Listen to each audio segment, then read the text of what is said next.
Bah alors, qu'est-ce qui s'est passé?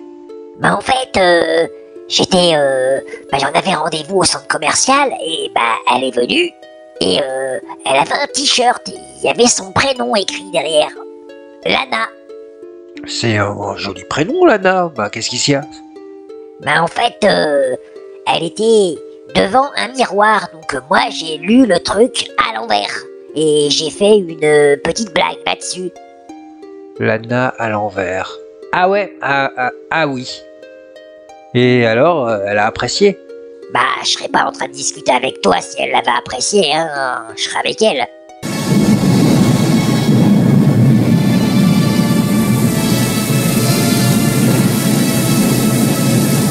Et comment cela se peut-il? Car c'est lui, le Kwisatz Haderach.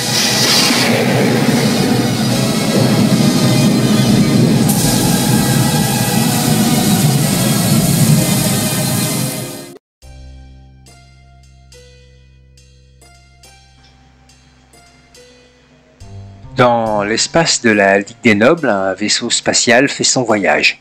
C'est celui de Xavier Harkonnen. Il a été promis au rang de tercero supérieur. J'avais dit secundo dans ma dernière vidéo, donc excusez-moi, je me suis trompé. Et donc, Xavier, il a pour mission d'inspecter toutes les planètes de la Ligue des Nobles, les installations militaires, anti-aériennes, ce genre de choses, afin de vérifier qu'elles soient prêtes au cas où il y aurait une attaque des machines pensantes comme celle qu'il y a eu sur Salusa Secundus. Xavier donc a eu l'occasion d'aller sur la planète Agal. Donc Agal, c'est une planète où ses parents avaient des terres autrefois. Donc, je ne sais pas s'ils les possèdent encore, si elles sont régies par les Tentors ou s'il s'en est débarrassé quand il est rentré dans l'armée. J'ai pas plus de nouvelles, mais je sais que ses parents avaient des terres sur Agal. Ensuite, il a été sur la planète, si je ne me trompe pas, Seneca. Oui, voilà.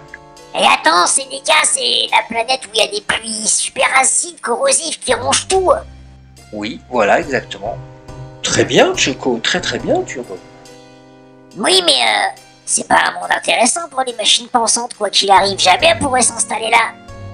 Je sais, mais étant donné que cette planète fait partie de la Ligue des Nobles, eh bien, on va aller inspecter les installations, du moins ce qui est possible d'installer dans un environnement tel que celui-là. Ah ouais, bah c'est un peu con. C'est comme si tu allais vérifier les sous-marins de la marine suisse. Il y a peut-être des sous-marins de la marine suisse dans le lac Léman, Choco va savoir. Le gouvernement nous cache tellement de choses. Enfin bref, par la suite, Xavier est allé sur la planète Richez. Et là, c'est un peu spécial puisque Richez, c'est la planète technologique, on va dire. Et donc, les gens, ils sont un peu méfiants avec cette planète-là. Donc, même Xavier. D'ailleurs, en même temps qu'il va inspecter les installations militaires, il va aussi surveiller qu'ils ne sont pas en train de violer l'anathème sur les intelligences artificielles. Donc, Xavier, pour le moment, s'en sort relativement bien. La dernière planète, c'est Gaidi Prime, et il espère que ça va se passer assez vite. Le souci, c'est qu'en général, eh bien, quand il arrive sur une planète, il y a une fanfare, il y a un banquet, il y a un concert, et tout ça, ça l'emmerde. En plus, les banquets, lui, une boîte de conserve le suffirait. Depuis la bataille de Zimia, il a perdu le sens du goût, et donc, quoi qu'il arrive, tout ce qu'il mange a le même goût. Et même sans cela, ça a jamais trop été son truc. Lui, c'est un homme d'action. C'est pas quelqu'un qui aime aller dans ce genre de soirée. C'est pas son truc. Mais bon, on est parfois obligé de le faire quand on est officier. Alors donc, après avoir fait les dernières vérifications sur la planète Richez, il est donc parti en direction de la planète Gaidi Prime. De l'autre côté de l'univers, sur la planète Arrakis, le petit Selim est toujours sur son ver des sables. Il a avancé depuis plusieurs jours et plusieurs nuits. Le ver commence à fatiguer. Selim n'attend que ça, que le ver s'endorme, qu'il puisse en descendre. Il a peur que s'il saute maintenant, le ver roule sur le côté et l'écrase. Mais donc le ver finit par s'arrêter, net. Il a quelques halètements et ensuite il ne bouge plus. Selim finit par comprendre que le ver des sables est mort, de fatigue. Bizarrement, il voit qu'il est déjà en train de se décomposer. C'est quelque chose de très étrange aux yeux du petit garçon. Il se rapproche un peu plus près, il arrive au niveau de la gueule, et là il voit toutes les dents. Les dents, il y en a des centaines dans la bouche du ver des sables, tout aussi tranchantes les unes que les autres, et il arrive à en prendre une, à l'arracher sans difficulté, puisque le ver est en train de se décomposer, et il décide de s'en faire une arme. Dans son esprit de petit garçon, il est Selim, le terrasseur de vers des sables. Par contre, terrasseur de vers des sables ou non, il se rend compte quand même qu'il sait pas trop où il est. Il est quand même dans le caca. Et il a faim, il a soif. Il arrive à repérer une veine d'épices. Et donc, déjà au moins pour se nourrir, ça va. L'épice devrait suffire pour le moment. Mais il a quand même besoin d'eau, le petit. Donc il avance dans le désert à la recherche d'un abri. Dans son vaisseau, le voyageur du rêve, Vorian Atreides continue son voyage pour ramener les mises à jour du suresprit Omnius de planète en planète. Il va bientôt arriver sur Terre et il est content, il aura peut-être l'occasion de retrouver son père, le général Agamemnon. En attendant, il profite du spectacle, les étoiles, ce genre de choses, et il joue à des jeux stratégiques avec Sera, le robot qui lui tient compagnie en quelque sorte. Sera, lui, persévère toujours à faire des blagues. Elles sont toutes plus nulles les unes que les autres. D'ailleurs, on va vous en dire une. Ah non, tu fais ça tout seul. Moi, j'ai pas envie de m'enfoncer avec toi. Bon, ok, pas de problème. Alors, attends. Bon, alors j'ai une énigme à vous poser. Un homme s'est écrasé sur une planète. Elle est désertique, il n'y a que très peu d'eau et aucune nourriture. L'homme n'a en sa possession qu'un calendrier. Pourtant, il a réussi à vivre sur cette planète pendant 2 ans et il a même pris du poids. Comment cela se fait-il?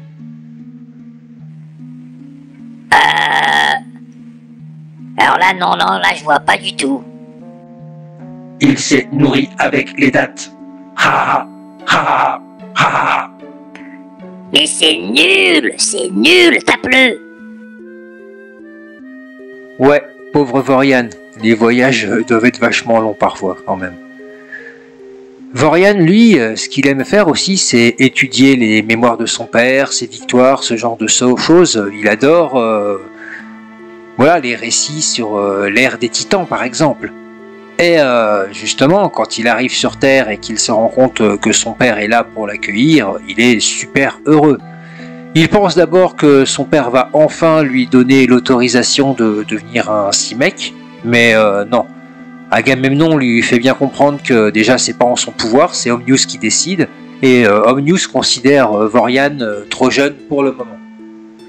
S'ensuit une espèce de rituel, donc Vorian est en train d'entretenir son père en quelque sorte.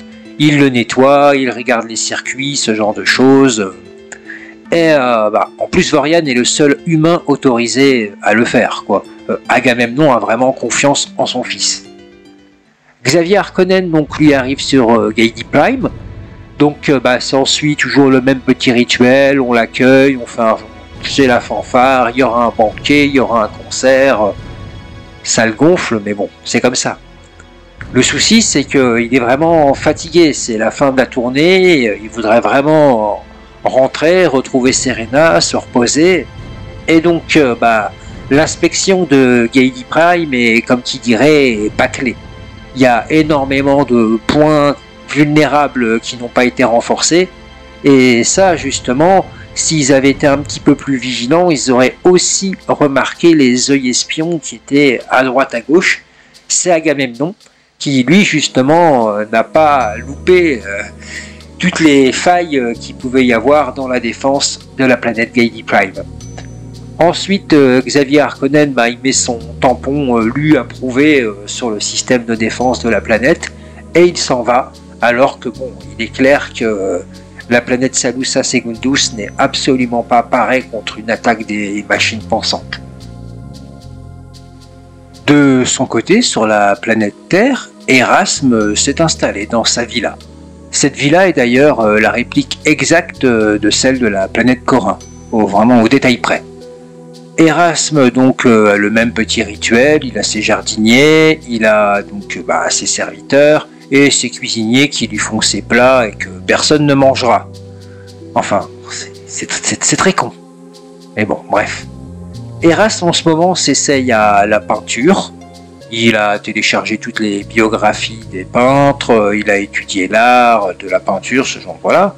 Mais bon, il n'a aucune sensibilité, il ne comprend pas vraiment ce que c'est que la sensibilité. Pourquoi par exemple on est touché, ému par une œuvre, par une peinture, par une musique. Erasme, lui, ne le comprend pas. Pourtant, bien qu'il soit une machine, il a quand même ce sentiment de frustration, de ne pas avoir certaines de ses émotions humaines.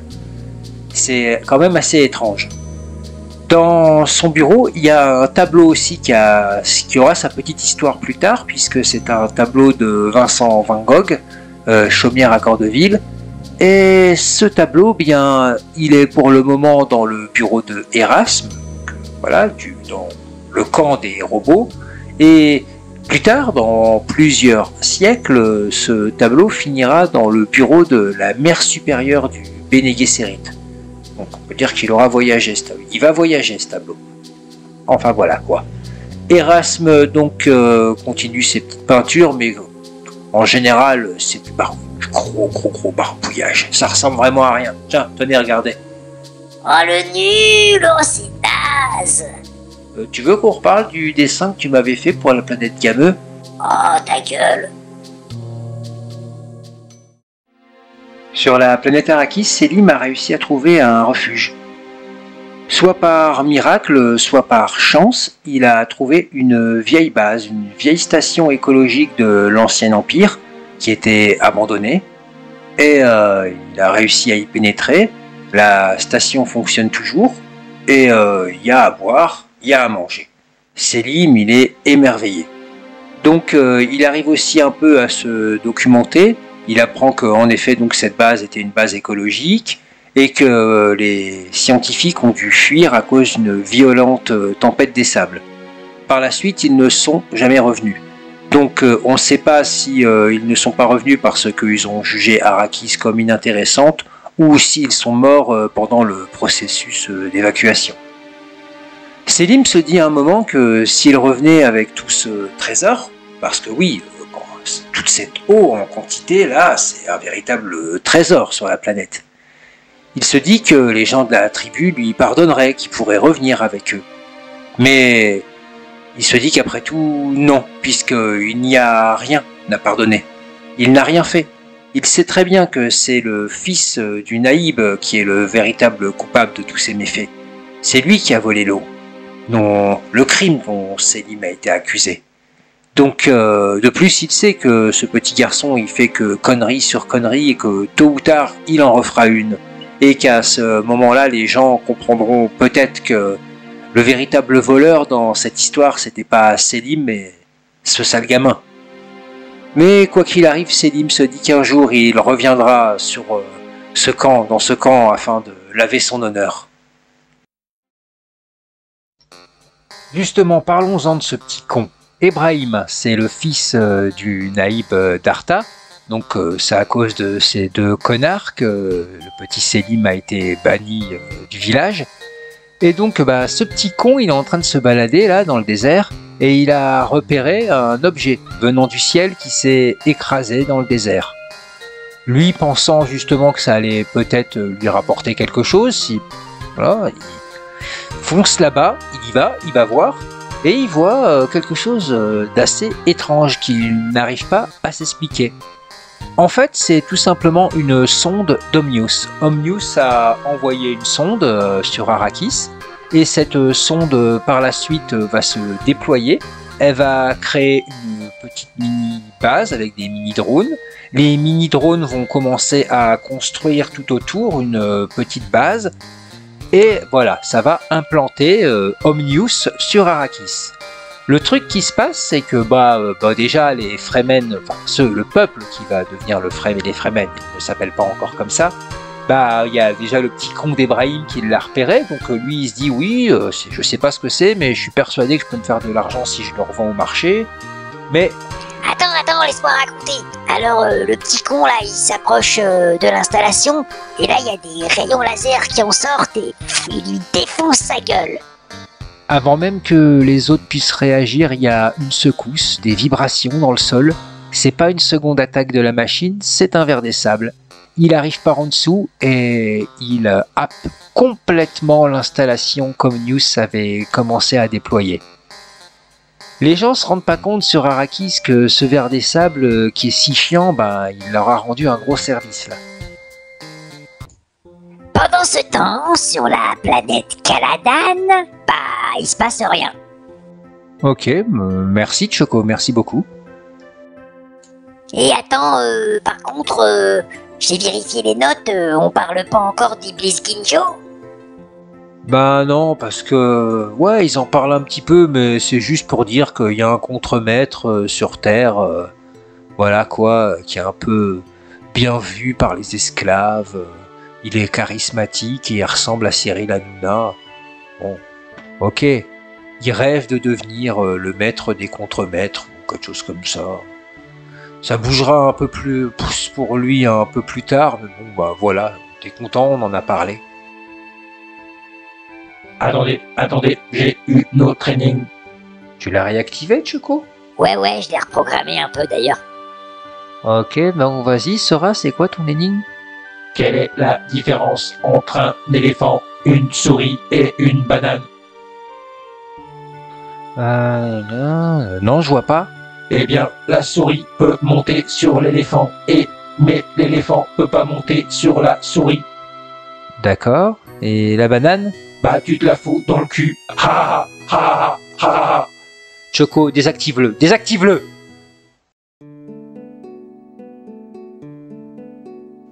Xavier Harkonnen, lui, est rentré sur Salusa Segundus. Il passe un peu de temps avec sa famille. D'abord avec ses parents adoptifs et son petit frère, le petit Virgile. Virgile, lui, qui n'a que 8 ans pour le moment, a hâte de grandir, afin aussi de devenir un soldat et d'affronter les machines pensantes, pour pouvoir être, comme son grand frère, un officier renommé et avoir une copine. Ouais, je l'aime bien, moi, ce petit. En effet, ouais, c'est un projet comme un autre, hein, Choco. Xavier a aussi l'occasion de retrouver Serena, bien sûr, pendant une partie de chasse organisée par la famille Butler. Et c'est une chasse au sanglier.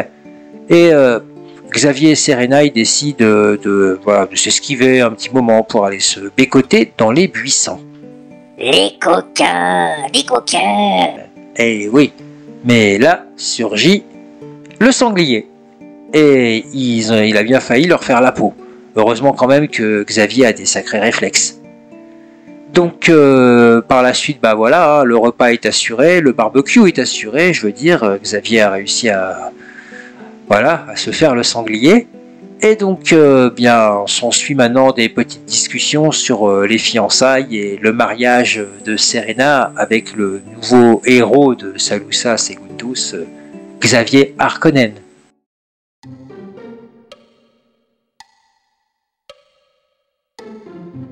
Sur la planète Poritrine, Norma Senva, elle fait son travail auprès du savant Holtzman. Celui-ci est d'ailleurs très impressionné par les capacités de sa nouvelle assistante, et ils ont parfois l'occasion de discuter. Ils font des balades à l'extérieur du laboratoire, puisque, comme le dit souvent Holtzman, ils sont payés pour penser. Alors ça peut se faire n'importe où. Norma en profite un jour pendant l'une de leurs balades pour avoir une conversation au sujet de son invention, le champ Holtzman. Et elle lui dit est-ce qu'il avait déjà pensé éventuellement à étendre la possibilité de cette invention. Holtzman, il est un peu intrigué, quoi. Qu'est-ce qu'elle veut dire par là? On ne peut pas l'étendre plus, le champ s'étend sur toute la planète. Norma lui dit non, ce que je veux dire c'est que vous avez créé une arme défensive particulièrement redoutable mais y aurait-il moyen d'en faire une arme offensive? Elle lui explique donc voilà l'idée qu'elle a eue, une espèce de faisceau qui enverrait la même impulsion électromagnétique que le fait les boucliers Holtzmann. Celui-ci d'ailleurs, voilà, il est très intelligent, hein. Une fois qu'il est sur la voie, il comprend parfaitement le chemin qu'il faut prendre et il est sur le cul. Cette Norma Senva est décidément très intelligente. Et déjà, il se dit, il imagine dans sa tête le brevet, déjà pour l'invention, la renommée, tout ça, et il calcule tout ça. Non, Holtzmann est quelqu'un de très très égoïste. Déjà, on peut être pratiquement sûr que pas une seule fois le nom de Norma Senva sera cité sur les rapports de cette invention.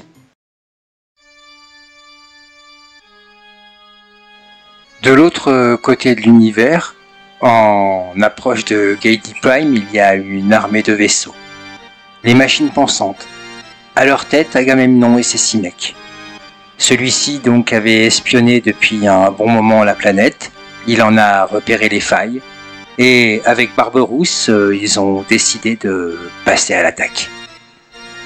Ils ont donc envoyé les 6 mecs et des unités suicides afin de pouvoir détruire les pylônes et autres systèmes qui pouvaient alimenter les générateurs Holtzmann, mais il en restait encore.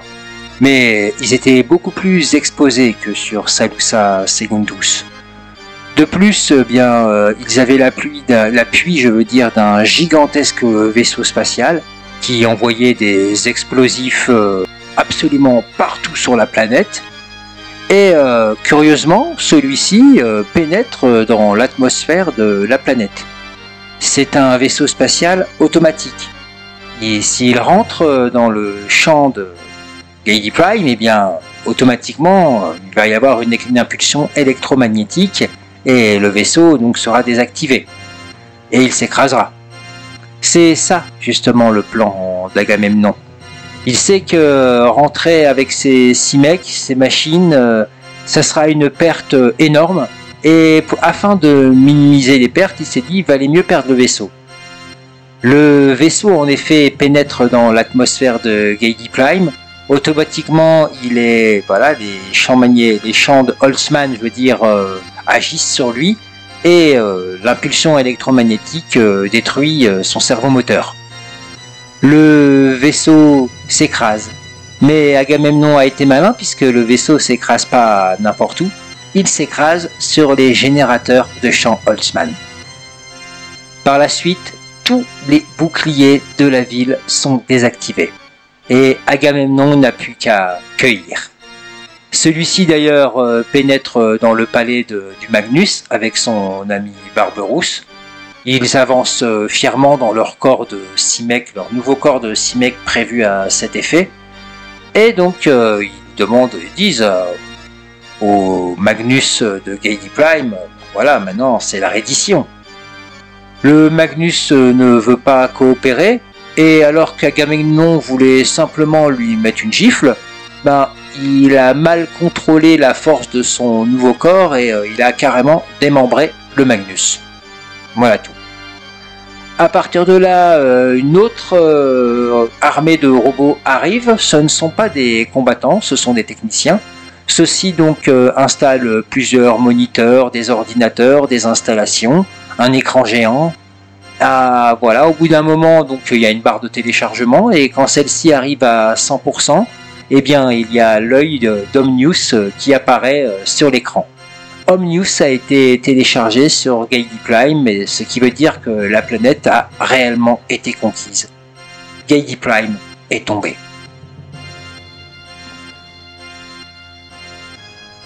Et bien voilà mes amis, ça sera tout pour aujourd'hui.